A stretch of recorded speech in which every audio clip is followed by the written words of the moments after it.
For what purpose does the gentlelady from Minnesota rise? Without objection, so ordered. The gentlelady is recognized for 5 minutes. Thank you, Mr. Speaker. We need to know what the people who advise the President of the United States think and believe about health care reform, Mr. Speaker. Listening to the President's advisors' actual words, I believe, is very enlightening. This morning, I read a column written by Betsy McCoy, and I'd like to quote from it extensively now. This is from a column dated July 24th, 2009. Ms. McCoy wrote the following. She said the health bills that are coming out of Congress would put the decisions about our care in the hands of presidential appointees.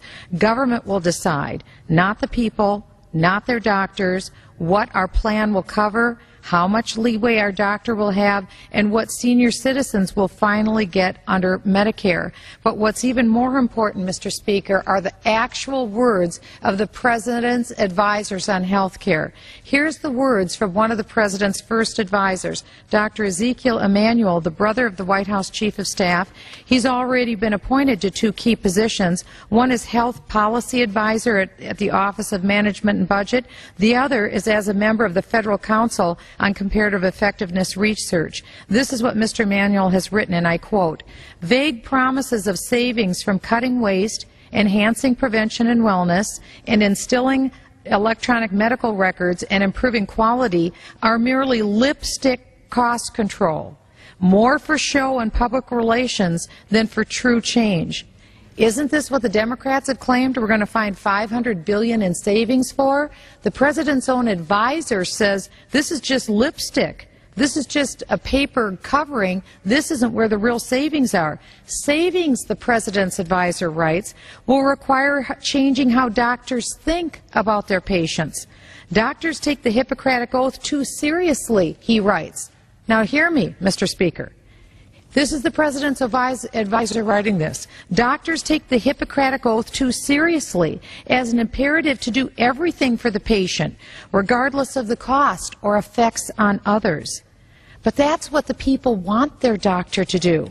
But Emanuel wants doctors to look beyond the needs of their patient and consider social justice, such as whether the money would be better spent on someone else.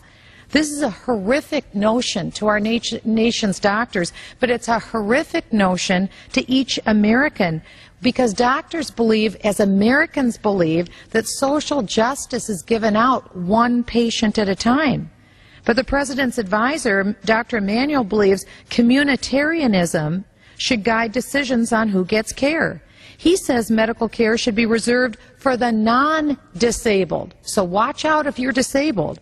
Care should be reserved for the non-disabled, not given to those who are, quote, irreversibly prevented from being or becoming participating citizens. An obvious example, he said, is not guaranteeing health services to patients with dementia. We just lost my father-in-law to dementia 2 months ago. I thank God that the doctors were able to alleviate my poor father-in-law's symptoms at the end of his life at age 85. Apparently, under the Democrats' health care plan, my father-in-law would not have received the high quality of care that he received in his last 2 months of life. Or if you're a grandmother with Parkinson's or a child with cerebral palsy, watch out. In fact, the President's advisor defends discrimination against older patients. He writes, and I quote, "Unlike allocation by sex or race, allocation by age is not invidious discrimination. Every person lives through different stages of life rather than being a single age. Even if a 25-year-old receives priority over 65-year-olds, everyone who is 65 now was previously 25. These bills that are being rushed through Congress right now, maybe even this week, are going to cut over $500 billion out of Medicare in the next 10 years, putting it on the backs of our state legislature to fill the gaps. Knowing how unpopular these cuts are, the President's budget director, Peter Orszag, has urged Congress to delete their own authority over Medicare to a new presidentially appointed bureaucracy that will not be accountable to the public. Here's the President's next advisor, Dr. David Blumenthal. He recommends that we slow medical innovation in order to control health spending. You heard me right. He said let's slow medical innovation to control health spending. He's long advocated government health spending controls, although he concedes they're associated with longer waits and reduced availability of new and expensive treatment and devices, but he calls it debatable whether the timely care Americans get is worth the cost. Mr. Speaker, Americans need to wake up and read what the President and his advisors are saying. It may scare them to go to the phones and call their members. And I yield back. Time has expired. Ms. Capter of Ohio. For what purpose does the gentleman from New Mexico rise?